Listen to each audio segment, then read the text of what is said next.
Doctor Babasaheb Ambedkar हे भारतीय समाजातील अन्याय, विषमता आणि अस्पृश्यतेविरुद्ध लढणारे महान समाजसुधारक, अर्थतज्ञ, विधिज्ञ आणि भारताच्या राज्यघटनेचे शिल्पकार होते. त्यांनी आयुष्यभर वंचित, शोषित आणि दुर्बल घटकांच्या हक्कांसाठी संघर्ष केला. बालपण आणि प्रारंभिक जीवन 1891 ते 1913. जन्म 14 एप्रिल 1891, मऊ. वडील रामजी सकपाल, ब्रिटिश सैन्यात अधिकारी. जातीय भेदभावामुळे बालपण अत्यंत कठीण गेले. शाळेत पाणी पिण्यास, बाकावर बसण्यास मनाई. यामुळे अन्यायाची जाणीव लहानपणापासूनच झाली. या अनुभवांनीच त्यांच्या मनात सामाजिक क्रांतीची बीजे रोवली. शिक्षणाचा प्रवास 1913 ते 1923. डॉक्टर आंबेडकर हे अत्यंत उच्च शिक्षण घेणारे भारतीय होते. पदवी मुंबई विद्यापीठ. पुढील शिक्षण कोलंबिया विद्यापीठ, अमेरिका. PhD अर्थशास्त्र विषयात कायद्याचे शिक्षण, लंडन स्कूल ऑफ इकॉनॉमिक्स.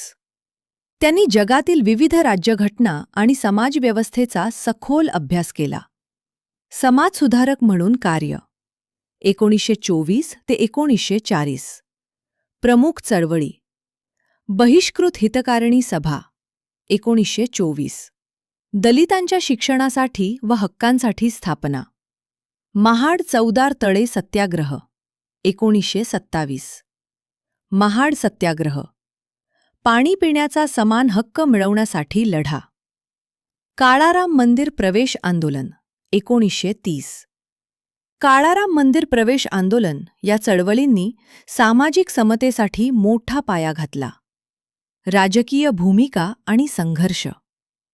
गोलमेज परिषद 1930 ते 32. इंग्लंडमध्ये गोलमेज परिषद, दलितांसाठी स्वतंत्र मतदारसंघाची मागणी. पुणे करार 1932. पुणे करार महात्मा गांधी आणि आंबेडकर यांच्यात करार. हा भारतीय राजकारणातील महत्त्वाचा टप्पा होता. भारतीय राज्यघटनेचे शिल्पकार 1947 ते 1950. स्वतंत्र भारताच्या राज्यघटना मसुदा समितीचे अध्यक्ष.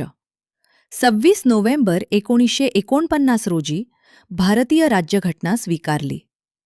त्यांनी दिलेले मूलभूत अधिकार: समानता, स्वातंत्र्य, बंधुता, सामाजिक न्याय म्हणूनच त्यांना घटनाकार म्हटले जाते.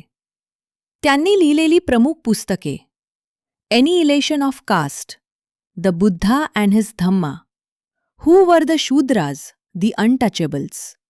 या पुस्तकात त्यांनी समाजातील अन्यायाचे वैज्ञानिक विश्लेषण केले. धर्म आणि तत्त्वज्ञान. हिंदू धर्मातील जातीव्यवस्थेवर कठोर टीका. 1956 मध्ये बौद्ध धर्म स्वीकारला. नागपूर येथे दीक्षा घेतली. त्यांचे विचार: शिका, संघटित व्हा आणि संघर्ष करा. समानता आणि मानवतेचा संदेश. दूरदृष्टी आणि विचार. डॉक्टर आंबेडकरांचे विचार अत्यंत प्रगत आणि दूरदर्शी होते. शिक्षण हे मुक्तीचे साधन. लोकशाही म्हणजे केवळ शासन नाही, तर जीवनपद्धती.